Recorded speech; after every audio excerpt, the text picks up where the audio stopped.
रूपाकोट मधुवागढी नगरपालिका खोटाङ प्रस्तुत गर्दछ एसईई तयारी कक्षा।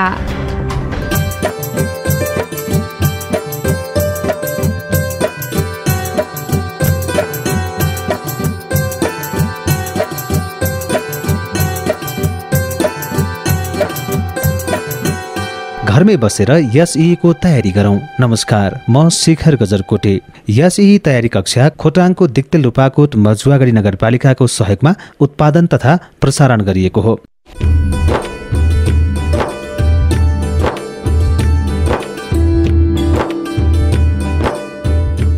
हरेक बेलुका आजकै समयमा अंग्रेजी, विज्ञान र सामाजिक विषय सिकाउन विषय विज्ञ शिक्षकहरू आउनुहुनेछ। कोरोना भाइरस संक्रमणको जोखिम बढेपछि स्थगित भएको एसईई को तयारी लकडाउनको अवधिमा पनि घरमै रहेर गर्न सकियोस् भन्नको लागि रेडियोबाट एसईई तयारी कक्षा सुरु गरिएको हो।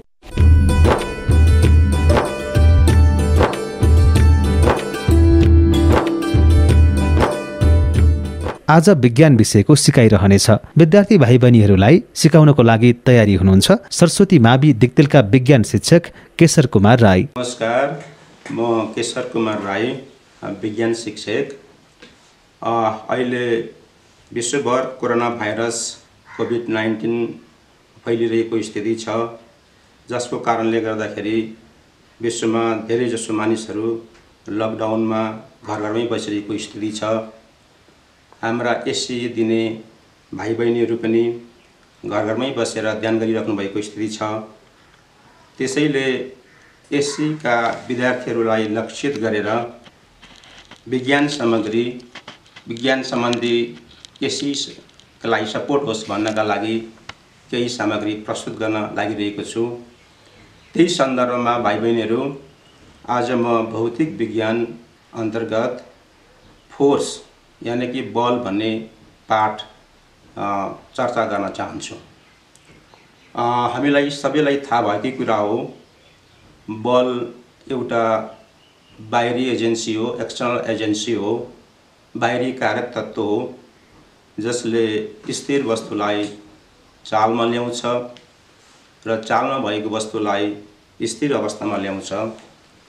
जस्तो कि कुनै एउटा चिज टेबलमा स्थिर अवस्थामा छ, त्यसलाई चालमा ल्याउनु पर्यो भने बल लगाउनु पर्छ, अनि मात्रै त्यो चाल अवस्थामा आउँछ। त्यसैगरी कुदिरहेको भलिबल छ भने त्यो कुदिरहेको भलिबललाई स्थिर अवस्थामा ल्याउनका लागि हामीले बल प्रयोग गर्नुपर्छ। त्यो त्यस्तो खालको एजेन्सी जसले वस्तुको स्थान परिवर्तन गर्छ, अवस्थिति परिवर्तन गर्छ, त्यसलाई बल भनेर भनिन्छ। फेरि म दोहोऱ्याउन चाहन्छु भाइ बहिनीहरू, बल वास्तवमा वस्तुको स्थान परिवर्तन गर्ने कारक तत्त्व हो, बाहिरी कारक तत्त्व हो। र 10 कक्षाको यो पहिलो च्याप्टरमा भाइ बहिनीहरू गुरुत्वाकर्षण बल अथवा ग्रेभिटेसन फोर्स हामीले पढ्नुपर्ने हुन्छ। गुरुत्वाकर्षण बल केलाई भनिन्छ त? यस सम्बन्धी हामी छोटकरीमा चर्चा गरौँ।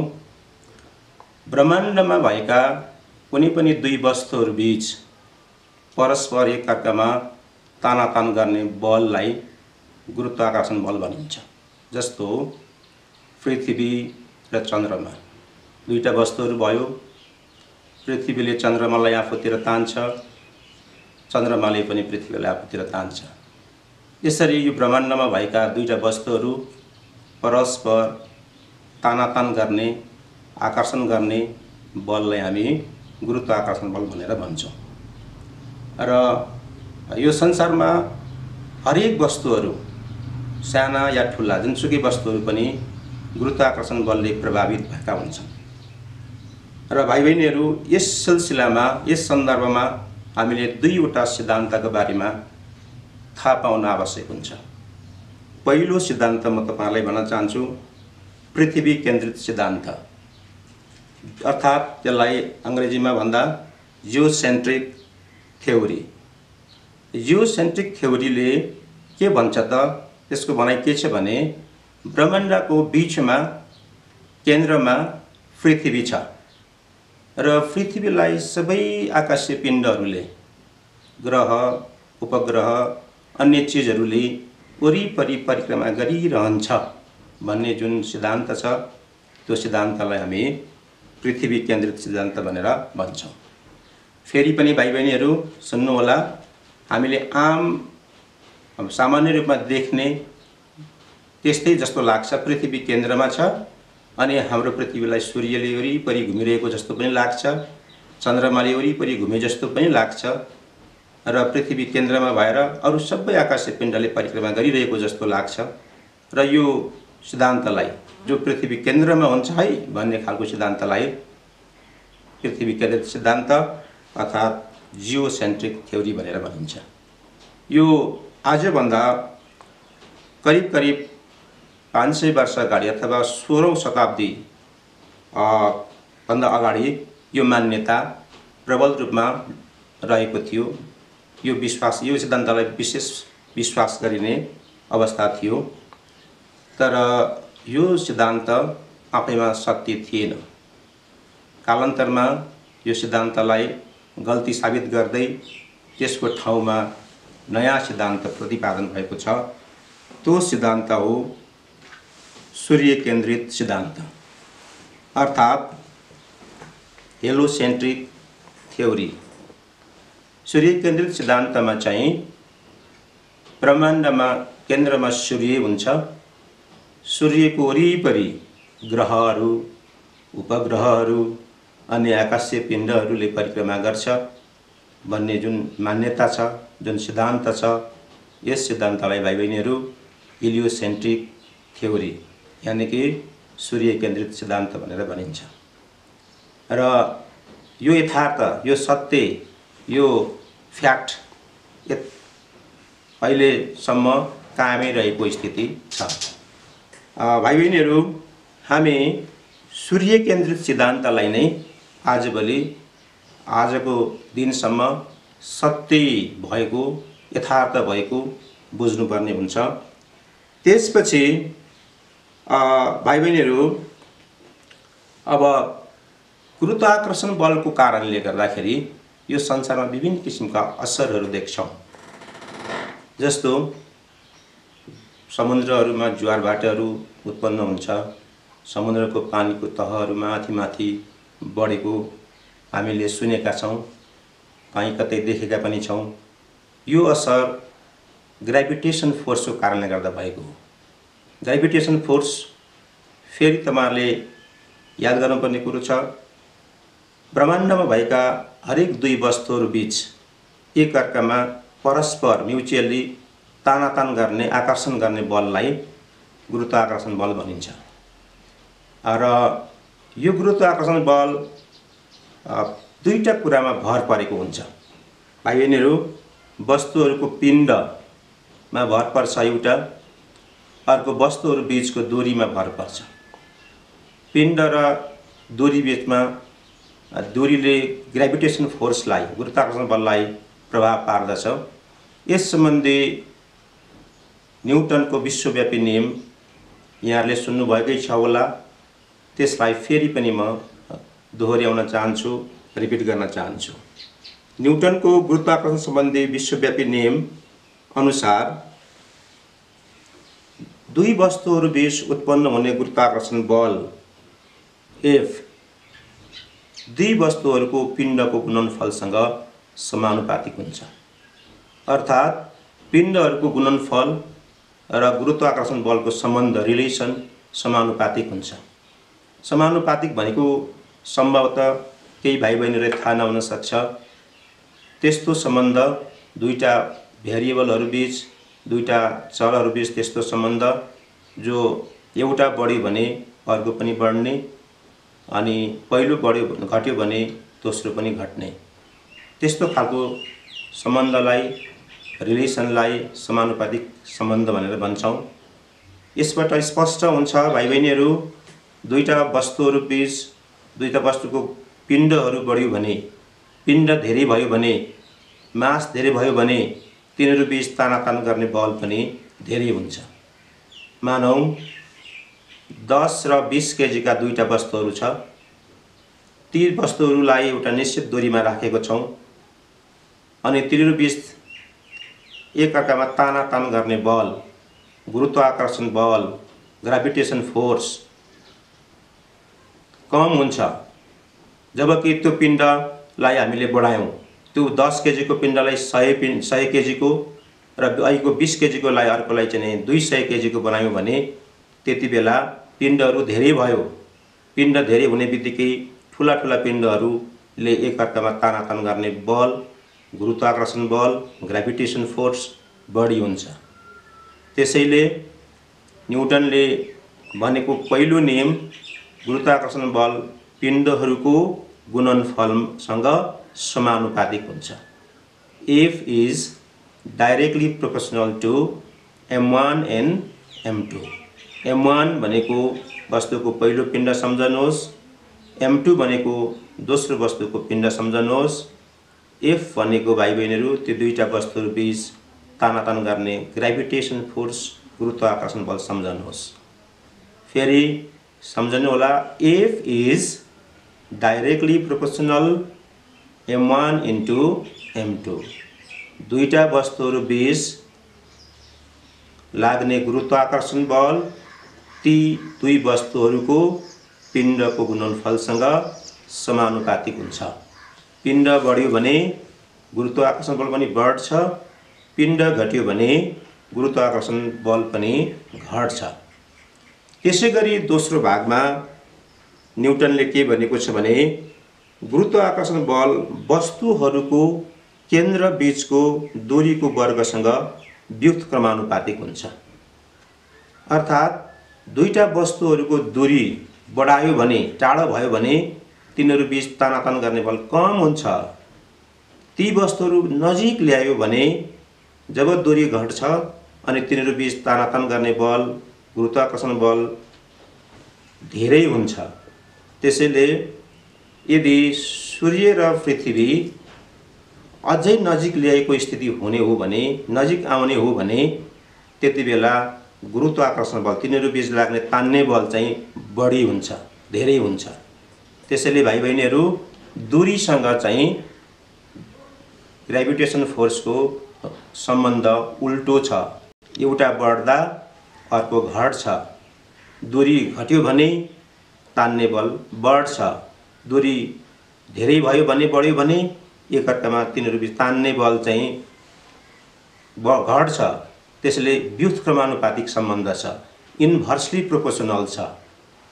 इन्भर्सली प्रोपोर्सनल व्युत्क्रमानुपातिक सम्बन्ध भनेको एउटा चीज बढ्दा दोस्रो चीज घट्ने, अर्को घट्यो भने त्योसँग सम्बन्धित अर्को चाहिँ भेरिएबल बढ्ने, उल्टो सम्बन्ध भएको जुन सम्बन्ध हुन्छ त्यसलाई हामी इन्भर्सली प्रोपोर्सनल अर्थात् व्युत्क्रमानुपातिक सम्बन्ध भन्छौं। यसलाई गणितीय रूपमा म्याथमेटिकल फर्ममा लेख्दाखेरि F इन्भर्सली प्रोपोर्सनल 1/d² हुन्छ। फेरि दोहोर्याउन चाहन्छु भाइ बहिनीहरू, तपाईले आफ्नो कपीमा लेख्नु भए पनि हुन्छ, म विस्तारै भन्न चाहन्छु। F is inversely proportional 1/d²। अघिको सम्बन्ध के थियो? F is directly proportional m1 into m2 अथवा F directly proportional m1 into m2 थियो पहिलो रिलेसन। दोस्रो relation F is inversely proportional to 1/d²। त्यो दुईटा सम्बन्धलाई एक ठाउँमा राखेर क्याल्कुलेसन गर्नुहोस्। कपीमा लेख्दै हुनुहुन्छ होला, लेखेर ट्राई गर्नुहोस्। त्यो दुईटा सम्बन्धलाई, दुईटा इक्वेसनलाई एक ठाउँमा राख्दाखेरि फर्मुला डिराइभ हुन्छ, फर्मुला निस्कन्छ। F is equal to G, capital G, m1 m2/d²। F भनेको, यहाँ F भनेको दुईवटा वस्तुबीच एकअर्कामा तानातान गर्ने बल, ग्रेभिटेसन फोर्स हो। क्यापिटल G युनिभर्सल कन्स्टेन्ट हो, त्यसलाई गुरुत्वाकर्षण अचर भनेर भन्छौं। अनि m1 भनेको पहिलो वस्तुको पिण्ड, m2 भनेको दोस्रो वस्तुको पिण्ड, डी भनेको त्यो दुईटा वस्तुहरू बीचको केन्द्रको दूरी हो। र यहाँ चारवटा भेरिएबलहरू देखियो। एउटा एफ, क्यापिटल एफ लेख्नु होला, अर्को M1, अर्को M2, अर्को डी। तर क्यापिटल जी चाहिँ जहिले पनि सधैँभरि जहाँ गए पनि बराबर हुन्छ, त्यसको मान कहिल्यै पनि परिवर्तन हुँदैन। क्यापिटल जी को मान सम्भवतः तपाईहरुलाई थाहा हुनुपर्छ। यदि तपाईहरुले बिर्सनु भएको छ भने भाइ बहिनीहरु, क्यापिटल जी को मान 6.67 न्यूटन मिटर स्क्वायर पर केजी स्क्वायर हुन्छ। फेरि भन्न चाहन्छु, यो परीक्षाको दृष्टिकोणमा एक नम्बरी क्वेशन, संक्षिप्त क्वेशनको लागि धेरै पटक सोधेको र सोध्न सक्ने प्रश्न हुन सक्छ।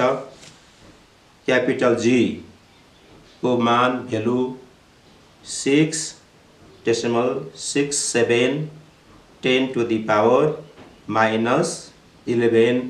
न्यूटन मिटर स्क्वायर पर केजी स्क्वायर हुन्छ।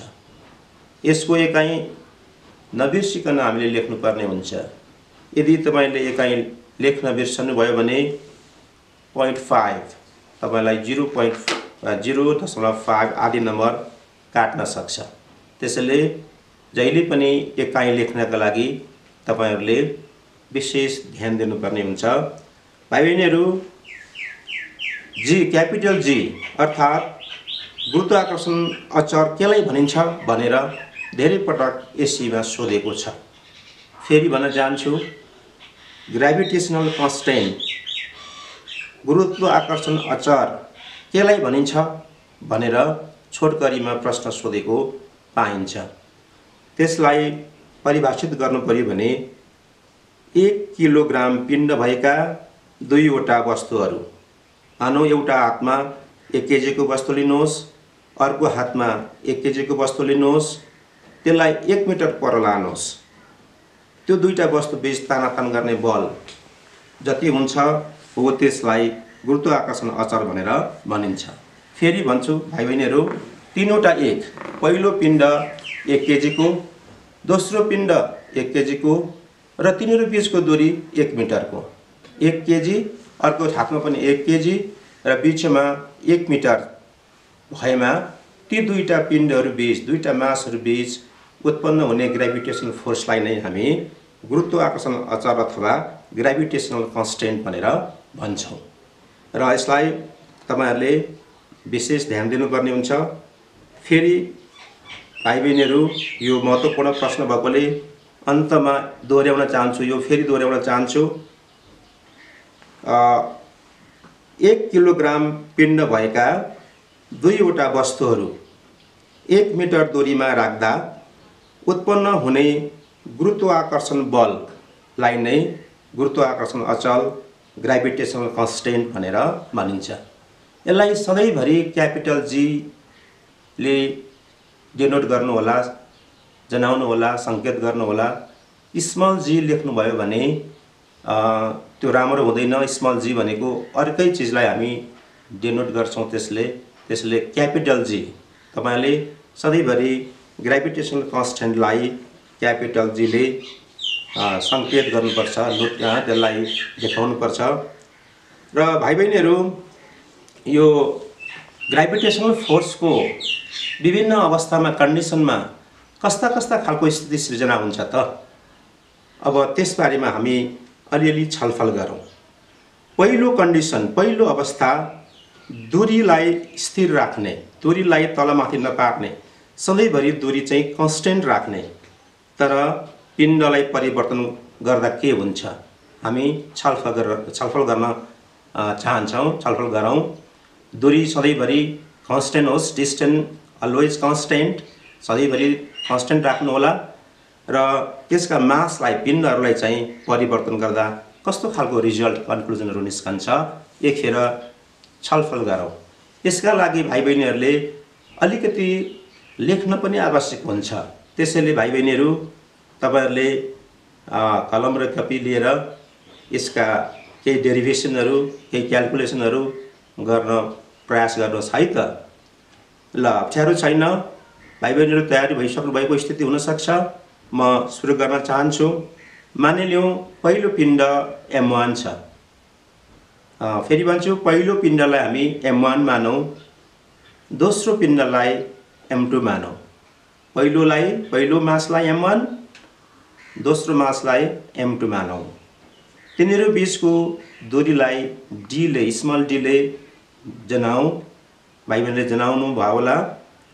न्युटनको विश्वव्यापी गुरुत्वाकर्षण सम्बन्धी नियमले भनेका कुराहरू हामी यहाँ विचार गरौँ, सम्झौँ।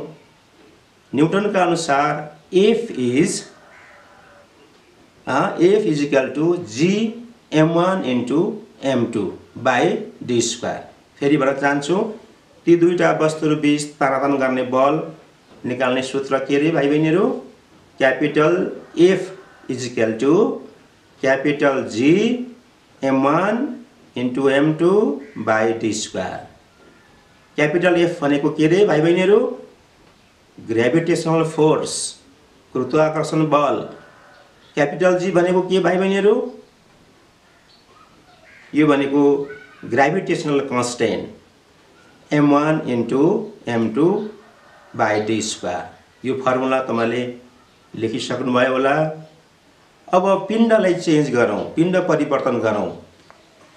दूरी जस्ताको तस्तै राखेर केही एउटा पिण्डलाई हामीले परिवर्तन गरौँ। मानौँ दोस्रो पिण्ड M1 थियो भने डबल बनाऊ, M2 को ठाउँमा हामीले 2M2 बनाऊ। पहिलो पिण्ड जस्ताको तस्तै राखौँ भाइ बहिनीहरू, दूरी जतिको तति नै, र दोस्रो पिण्डलाई हामी डबल बनाऊ है त। अघि M1 थियो भने त्यसमा के लेख्नुहोस् रे? M2 लेख्नुहोस्, डबल बनाइदिउँ। अब फर्मुला, माथिका फर्मुलामा हामीले क्याल्कुलेसन गरौँ। F को ठाउँमा हामी F1 लगाऊँ, त्यो नयाँ सिचुएसन भयो, त्यसमा नयाँ बल ग्रेभिटेसन फोर्स निकाल्न गइरहेका छौँ। F1 लेख्नुभयो जस्तो लाग्छ। F1 भयो इज इक्वल टु G, जहिले पनि अचल हुन्छ, कन्स्टेन्ट हुन्छ, क्यापिटल G जस्ताको तस्तै। M1 लाई हामीले परिवर्तन गरेको छैनौँ है, M1 जस्ताको तस्तै राख्नुहोस् है त। ल M1 जस्ताको तस्तै। ल M2 को ठाउँमा हामीले के राख्नु पर्यो रे भाइ बहिनीहरू? M2 को ठाउँमा हामीले त्यसलाई दोब्बर बनाएका छौँ, त्यसले 2M2 राख्नुहोस्। 2M2 D पनि दूरी पनि जस्ताको तस्तै छ, d स्क्वायर जस्ताको तस्तै। अब त्यसलाई क्याल्कुलेसन गरियो भनेदेखि परतिर कस्तो आयो? 2 अगाडि आयो अनि capital G M1 M2 by d square आयो। भाइ बहिनीहरू, त्यो माथिल्लो relation G M1 M2 by d square को ठाउँमा F लेख्न सक्छौँ। यसबाट हामी निष्कर्षमा के पुग्न सक्छौँ भने दुई वस्तुहरू मध्ये एउटाको पिण्ड दोब्बर बनाउँदाखेरि तिनीहरू बीच तान्ने बल पनि दोब्बर हुँदो रहेछ।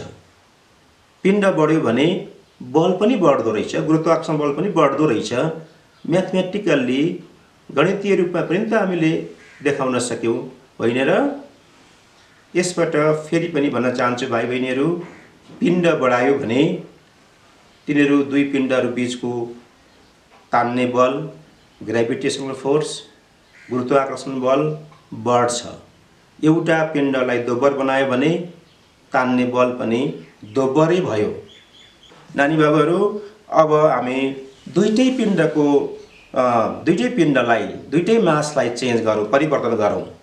पहिलो पिण्ड M1 थियो, त्यसलाई ल डबल बनाएर 2M1 बनाऊ। दोस्रो पिण्ड अघि M1 मात्रै थियो, M2 मात्रै थियो भने त्यसलाई डबल बनाएर 2M2 बनाऊ र दूरी चाहिँ जस्ताको तस्तै कन्स्टेन्ट राखौँ, बराबर दूरीमा पहिलाकै जस्तै राखिराखौँ। यस्तो बेलामा बलमा के असर पर्छ भाइ बहिनीहरू? पहिलाको फर्मुलामा मान सब्स्टिट्युट गरौँ, प्रतिस्थापन गरौँ। F छँदैछ, F को ठाउँमा हामीले F1 राखौँ। क्यापिटल G सधैँभरि कन्स्टेन्ट हो, त्यसलाई चलाउनै पाइएन, जहीँ गए पनि त्यसको मान जतिको तति हुन्छ। अनि M1 को ठाउँमा कति राख्नुहोस् भाइ बहिनीहरू? 2M2, सम्भवतः तपाईँले लेखिसक्नु भएको छ। अनि M2 को ठाउँमा फेरि के थपौँ? 2M2। 2m1 2m2, m1 को ठाउँमा 2m1, m2 को ठाउँमा 2m2।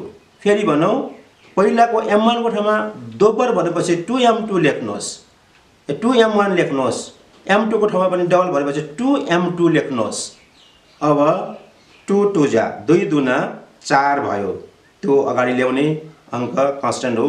क्यापिटल जी छँदैछ m1 m2 by D square. फेरि पहिलाकै रिलेसन आयो, सम्बन्ध आयो र त्यो जी m1 m2 बाई डी स्क्वायरको ठाउँमा एफ लेख्न सक्छौँ। माथिको सम्बन्ध पहिलो फर्मुला सम्झनुहोस् त नानीहरू।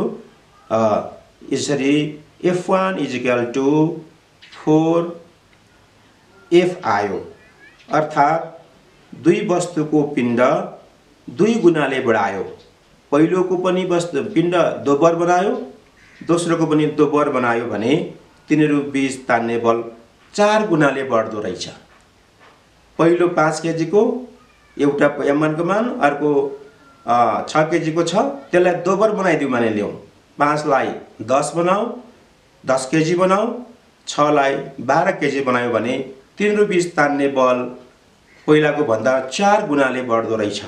यसरी पिण्डहरू जति धेरै बढायो तिनीहरू बीच तानातान गर्ने बलहरू पनि बढ्दै जान्छ भन्ने कुरा हामी प्रष्ट भयौँ। अब त्यसै गरी भाइ बहिनीहरू अरू सम्बन्धहरू पनि छ। त्यो सम्बन्धहरूलाई m1 लाई पहिलो पिण्डलाई 3 गुणा बढाउनुहोस्, 4 गुणा बढाउनुहोस्। यसलाई अभ्यास गर्नुहोस् तपाईले आफ्नो कपीमा, आफ्नो अभ्यास पुस्तिकामा तपाईले आफै प्र्याक्टिस गर्नुहोस्। पहिलो पिण्डलाई 4 गुणा बढाउँदा, 5 गुणा बढाउँदा के गुरुत्वाकर्षण बलमा, ग्राभिटेसन फोर्समा कस्तो खालको स्थिति सिर्जना हुन्छ तपाईहरुले कोसिस गर्नुपर्छ है। यसो गर्यो भने तपाईलाई परीक्षामा यो खालका क्वेशनहरु, 2 नम्बरी क्वेशनहरु धेरै सोधेको मैले देखेको छु। पिण्डहरुलाई चेन्ज गर्दा गुरुत्वाकर्षण बलमा कस्तो खालको चेन्ज आउँछ यो हामीले थाहा पाउनुपर्ने हुन्छ। आज हामीले गुरुत्वाकर्षण बल को बारेमा छलफल गर्यौं, न्युटनको विश्वव्यापी नियमको बारेमा छलफल गर्यौं र गुरुत्वाकर्षण बलमा पिण्डको चेन्जले कस्तो खालको असर गर्छ भन्ने कुरा पनि छलफल गर्यौं र अर्को क्लासको लागि हामी गुरुत्वाकर्षण बललाई दूरीले कस्तो असर गर्छ भन्ने बारे छलफल गर्न चाहन्छौं र आजको क्लास समय पनि सकिँदै लागेको कारणले गर्दाखेरि आज यतिमै बिदा माग्न चाहन्छु। हस्त, धन्यवाद। कार्यक्रम हो एसईई तयारी कक्षा। विज्ञान विषय सिकाउँदै हुनुहुन्थ्यो सरस्वती मावि दिक्तेलका शिक्षक केशर कुमार राई। आजको सिकाइ कस्तो भयो? तपाईहरूले नबुझेका वा सोध्न मन लागेका प्रश्न छन् भने हरेक दिन बिहान 9 देखि 10 बजेसम्म 9743 094 833 मोबाइल नम्बर फेरि एकपटक 9743 094 833 मा टेलिफोन गरेर जिज्ञासा टिपाउन वा आफ्नै आवाजमा रेकर्ड गराउन पनि सक्नुहुन्छ।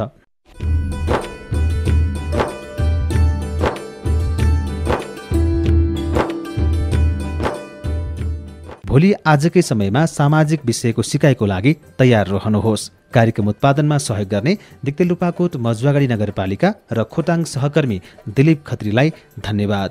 रेडियो सुन्ने तपाईँ सम्पूर्णप्रति हार्दिक आभार। आजको लागि हामी सबैलाई बिदा दिनुहोस्। नमस्कार। घरमै बसौँ, घरबाटै एसईई को तयारी गरौँ।